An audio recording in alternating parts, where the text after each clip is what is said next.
our main shared goal is to fight this waste crisis and beyond that, redesign the way we consume and we use resources. Waste is a very modern concept. So in the history of humanity, waste was not designed. We often talk about the fact that previous generations, they knew how to use things or reuse or repair. When industrialization came, we started needing more resources, more people to produce. And then we end up in the very linear model that we have today. We take, we use, and then we throw away. This cannot happen without exploitation. Exploitation of people, exploitation of resources. Kids, mothers, they are more at risk of chemicals that you find in different products. So it's everywhere, and from the production to the disposal of the products and that we use today. It should be easier and cheaper to do the right thing. So if you don't have access to packaging-free food, if you don't have access to a repair shop, if you don't have access to different, better consumption options, it's not your fault.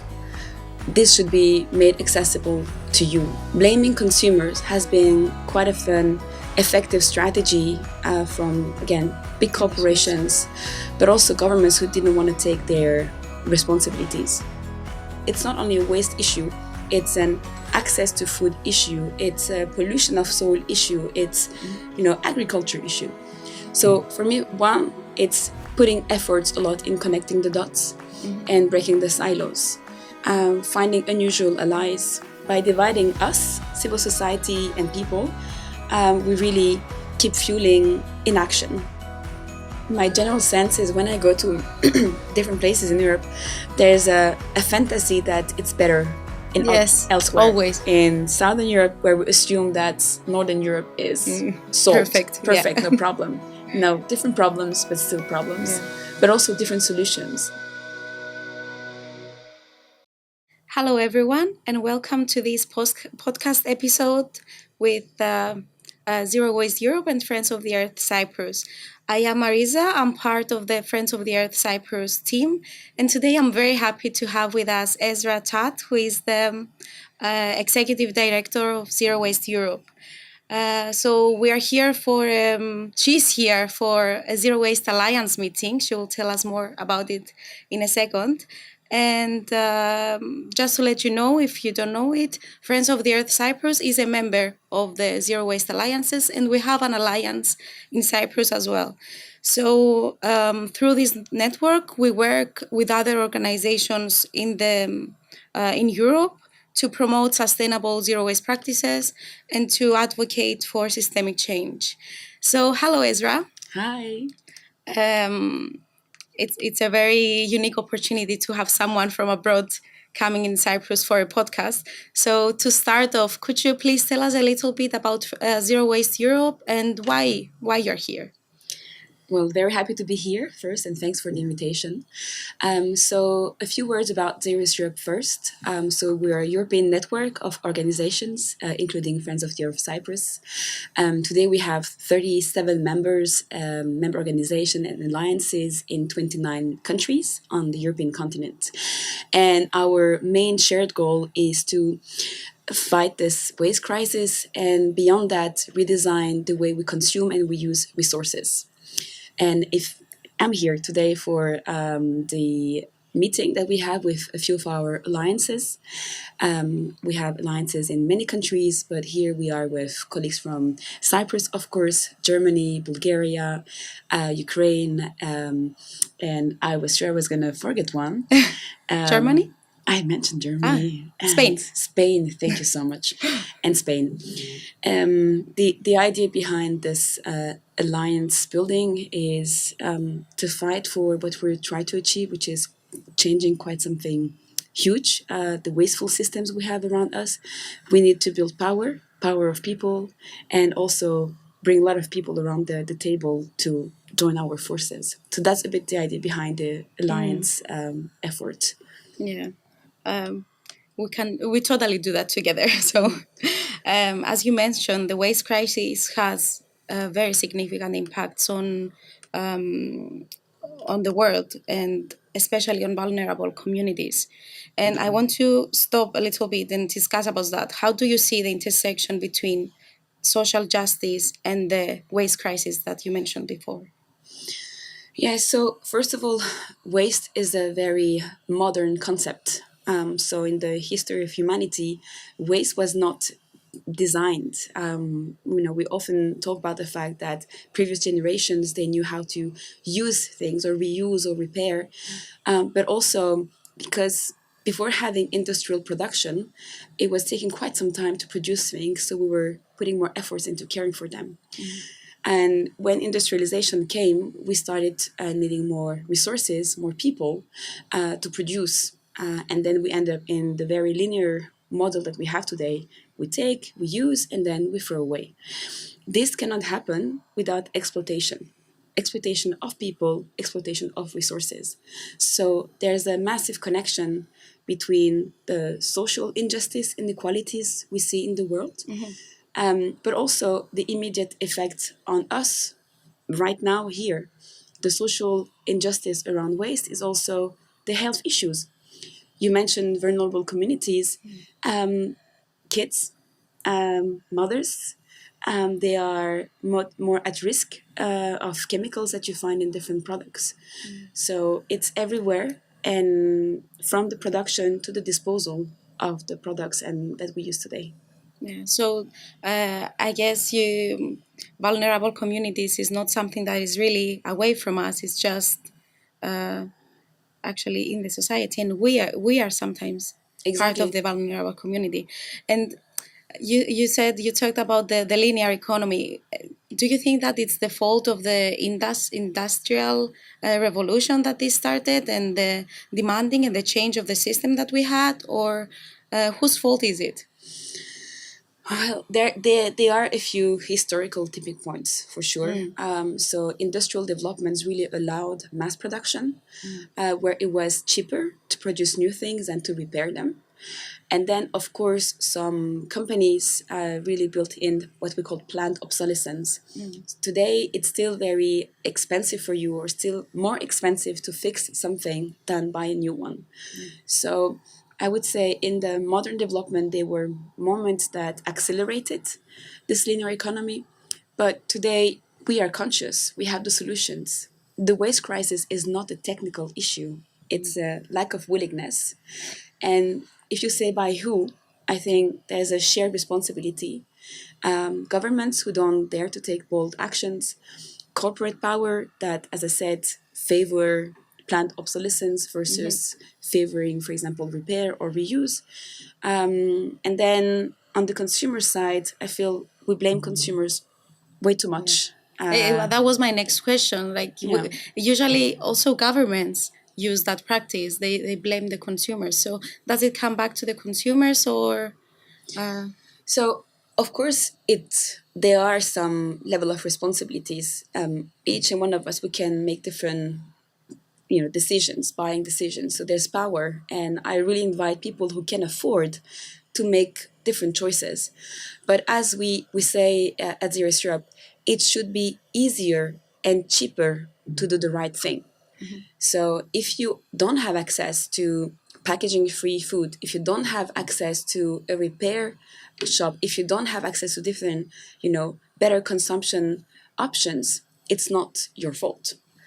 This should be made accessible to you. And I would say blaming consumers has been quite of an effective strategy from, again, big corporations, but also governments who didn't want to take their responsibilities. And I think this is what we say. We need a systemic change. This is what we mean by that. It's exactly what you previously described, and that's the Zero Waste Europe's perspective. So, can you tell us what are some urgent systemic changes that need to happen at the moment we are now? Because now I feel we don't have any hope, especially in Cyprus. We are in front of big piles of waste everywhere, illegal dumping everywhere, and we don't see any steps towards reuse or prevention. We only see some actions here and there that they don't match together. So, and sometimes they are covered under the CSR practices of some companies. So, and it says just there. Do you think that there are any immediate steps that we should take from the experience that you have with us as partners? Yes, and I think this is valid for Cyprus, but many other countries.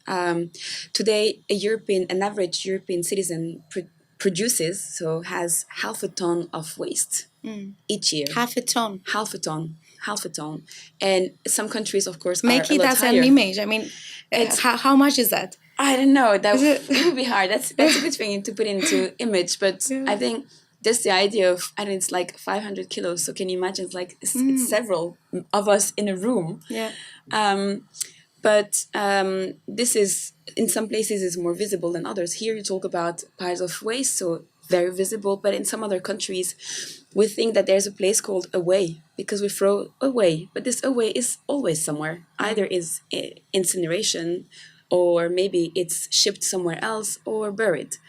So, so first of all, yeah, I think on the hope aspect, even though it was a bit painful for all of us, I would say let's remember that during COVID, we all managed to make radical, absolutely radical, unthinkable changes to the way we were living.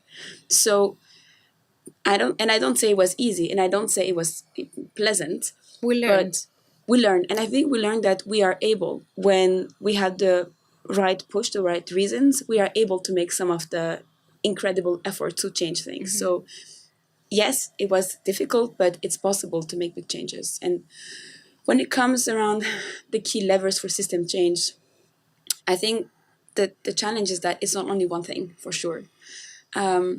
The work that you're doing, for example, here in Cyprus, by bringing different people around the table and trying to build power of different groups who are, for example, fighting around, I don't know, food waste or other type of things. It's very powerful because it shows that it's not only a waste issue, it's an access to food issue, it's a pollution of soil issue, it's agriculture issue. So for me, one, it's putting efforts a lot in connecting the dots and breaking the silos, finding unusual allies. That's very essential because I think by dividing us, civil society, and people, we really keep fueling inaction. So, and for me, despair and it leads to inaction, and denial also leads to inaction. So I think we need to find a balance in between this. So yeah, I said, yeah, clearly connecting the dots. And the other thing is like promoting solutions. I think we are all exhausted. Real solutions. Real solutions, Yeah. exactly. I think we're all exhausted by the problems, seeing the problems, but seeing one or two places where things have worked and things are changing, it really gives hope and desire to take actions, I would say. And actually, you mentioned before that we used to be that way. We used to use reuse a lot more than that now. So I'm sure we can learn. And you also mentioned the connecting the dots. And what I got from this is capacity building between movements and organizations, even if they look like they don't match. And an example for that is us as Friends of the Earth Cyprus, we try to use, let's say, art a lot, which is not the so communicating our issues through art, and that's not the first thing you will think about when you think about an environmental organization, but it makes sense and you make it visible and you make a big impact. So can you tell us a little bit more about how can movements come together and why is it useful for movements to work together? Yeah, and I think maybe first of all, this aspect of building power and what we call movement building is a core raison d'être of Zero Waste Europe. What is it? It's the purpose, why we exist. Okay. It's really connecting different groups and building this power. And I think why it is important. It's because we all cover a separate facet of the same issue, but it's very interconnected. And to give an example, we have more and more of our members, and including ourselves, where we make a strong connection between the waste crisis and health. Incineration is a public health issue. even the state-of-the-art incineration plants in Western Europe, we showed via biomonitoring over a few years that they were having emissions way beyond what they should.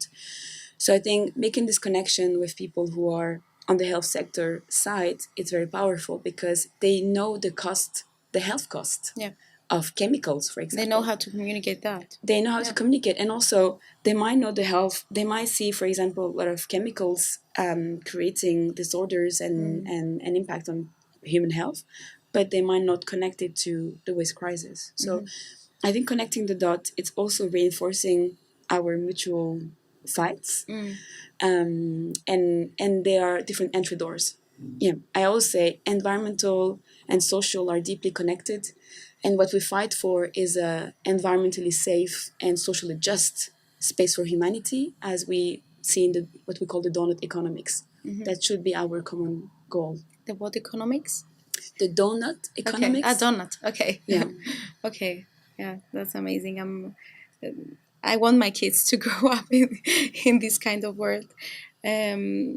So we mentioned before that changing individuals' perspectives is not the solution of the problem, and we mentioned you mentioned real solutions.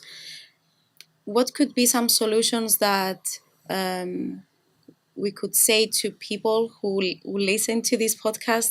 What could they ask for? Because I guess it's not only about what they buy and how they consume, but what can they ask for? Yes, and again, I think it's very important. Even would say the market listens to people, so we see a lot more packaging-free ales in big supermarkets or reuse options today. Not because companies have changed their strategies or all of a sudden they are reuse advocates, but because they've seen people demanding this in different places, people coming with their own containers, etc. So whoever you are, no matter where you live, you probably have either a kid at school or you have food in a cafe. So there are many places where you can make the suggestion and discuss having alternatives. And it can really be by asking to have reusable bottles in your office space. So I think there's this tiny steps that we can do that send the signals that people demand change. So even though it feels small, it's better to have it because it creates a kind of a sense for a need for change. Yeah, and also I feel that people need to notice what you say, so they need to start noticing and they need to start making connections. I mean, when I throw some, I'm sure most of the people, including me a few years ago, we don't know where our rubbish goes, where our waste goes. So it's important to notice and understand, so you can start not demanding, but requesting things to be changed, and that's really important. So for the year ahead, what do you think that what are the goals of Zero Waste Europe? Not so generally, but I mean specifically, and how do you see the alliances that are part of fitting in this goal? So maybe on your last point before the future, I was also thinking we have seen in the last months and years people having, especially the farmers' protests, some backlash around what we consider environmental policies. And for me, it's quite important that people take pride in this transition, that it does not come as an painful extra effort. So this is why I also feel like to feel empowered seeing the impact of your actions is it's also really helping. Hence the invitation for people to do whatever they can, but not feeling bad for not doing things perfectly. The perfect zero waste system does not exist. We operate in a deeply broken system. So let's embrace that and accept that. So on your question on your future, so first of all, something we haven't mentioned yet, Zero Waste Europe, we're the European chapter of a global alliance. So we're not the only ones having this fight. We're part of an alliance that was created almost 25 years ago called Gaia, the Global Alliance on Incineration Alternatives. And we have a lot of joint fights with our colleagues and friends who are in other regions, in Asia Pacific, in Africa, in Latin America, and US, Canada. So for the years to come, we really want to strengthen that connection. We have the fantasy that we are doing kind of okay in the Western world and in Europe, but we actually create a lot of issues outside of Europe. First, within Europe for sure, but also we have some level of responsibility in what's happening elsewhere. So this is more Sorry to interrupt. Just a question here. Do you find similarities in the issues we face? Because I guess people not people, I mean communities in the global south face much more different kind of challenges and much more challenges than us. We are on the privileged side of the thing. So sorry to go back, but No, I really want absolutely. to comment on that. So, first of all, yes, the struggles are a bit different for sure. I think one is that often in the global south, or what we call the global majority, they have to handle issues that they have not created, Exactly. like climate change. And I think the waste crisis that we see in places outside of Europe, we know the waste colonialism, the fact of shipping our waste to other places in the world, legally, illegally. We know this for electronic waste, but also for plastics and others. So I think the main difference is that they have to handle their own reality and ours as well. Yeah. So there's a big struggle there. But for me, I would like also to think about the global south or other regions as places of solutions. There are so many great experiences built on communities because maybe governments they don't function the same way that are extremely inspiring for us in the way we work and the way we should look at the waste crisis. Can you tell us like a small example of that? Like an example that There a would very be tangible one. so, for example, if we look at Asia Pacific, we have very large cities who embrace zero waste cities programs, like, and I talk like cities that are 3-4 times the average European city. So in the Philippines, for example, San Fernando is an amazing example where they manage by working with communities to reach what we call the diversion rate, which is in a way the recycling rate, almost like 80%. So the separate collection rate. Working with communities to collect organic waste, but also other type of waste. And While on governmental level is not implemented. So the communities implemented it by themselves, right? the government helped communities to implement a system that was both empowering for the communities and helping the waste issue in the city. So very progressive policies as well. So it's really on the waste collection aspect, and then there's a lot of efforts also in terms of reuse, refill, protecting maybe more traditional systems, especially because there are a lot of corner shops, a lot more that we would have, for example, in Europe and Western Europe. So there are a few great examples, and I think zero waste cities, especially, there are so many great examples around the world, and Asia is very inspiring because of the size of it and engaging in different languages, etc. So San Fernando will be one of the examples, and then many more in the region. Okay. Yeah, so let's go back to The future. Yes, let's go back to the future since we are here. And also, if you were staying here, I have so many questions on.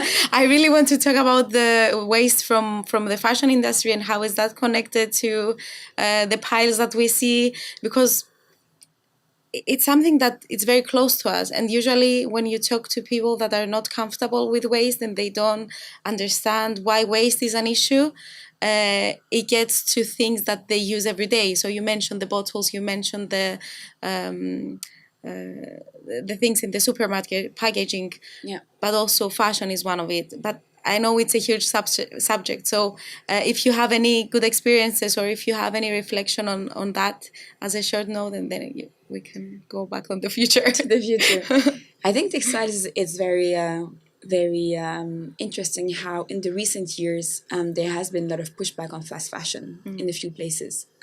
First of all, because not here.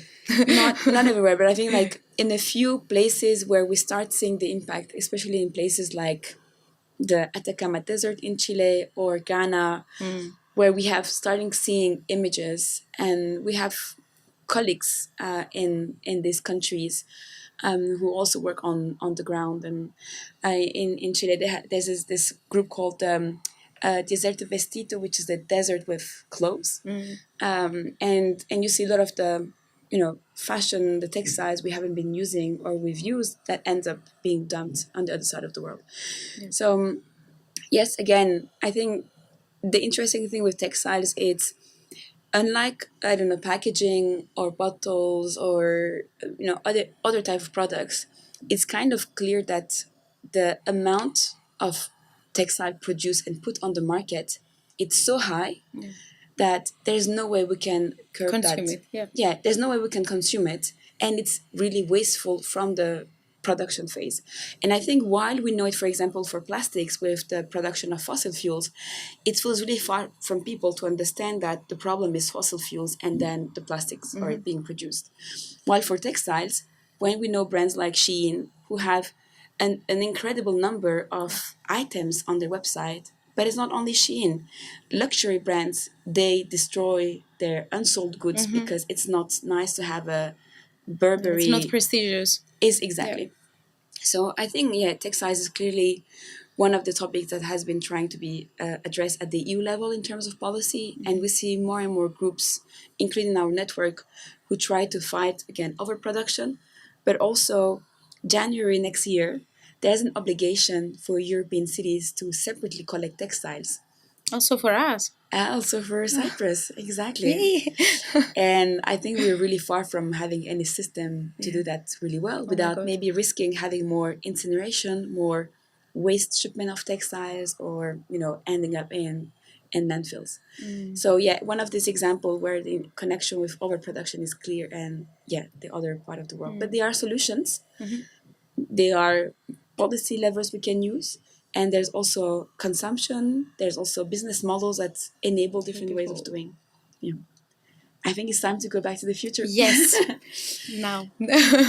So what's coming? I think we are looking at the next years, indeed, as an organization and a network. I think many of us, we are aware and feeling that we are not necessarily in a good trend in terms of climate change, rising inequalities, wars, social unrest.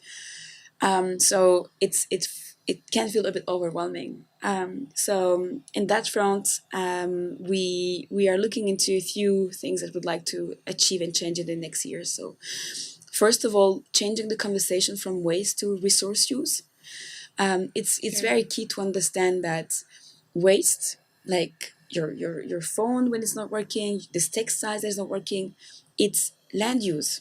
It's water resources use. in general. It's really resources. So Also human. exactly. Resources. So I think we will tackle it more on materials, but it's very important to be aware that there's a way to go a bit more what we call upstream. So that's one aspect. The other one, which I think is really key, is the aspect of well-being and health. So it's one of our priorities, and we'll be working on topics together with our members that are deeply connected with health issues. And then, of course, we are an advocacy network as well. So we hope to influence a bit the European Union to take the right decisions, or maybe we'll be doing damage control in the next years. And lastly, we work a lot with all of you, our members, to have good examples on the ground. So we really want to have more cities and businesses who are prevention champions, who show how we can help reduce waste in the first place. I confirm that you work a lot on the ground.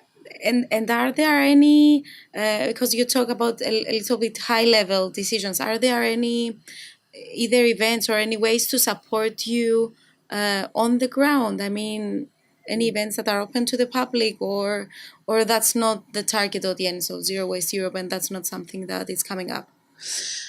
Well, I think for me, if people have time, money, I would suggest that they support our members directly. I think if you have a bit of time to volunteer, or you want to do donation, depending where you're based in Europe, you will most likely find an organization that you can relate to. So that would be the first invitation. And as a race Europe, I would say, join our social media to have a sense of what's happening. Only to have a a sense of things are moving forward, and maybe getting a sense of how things are happening in other places. Because my general sense is when I go to different places in Europe, there's a fantasy that it's better Yes, elsewhere. always. And I find it particularly true in Southern Europe, where we assume that Northern Europe is solved. Perfect, yeah. Perfect, no problem. No, different problems, but still problems. Yeah. But also different solutions.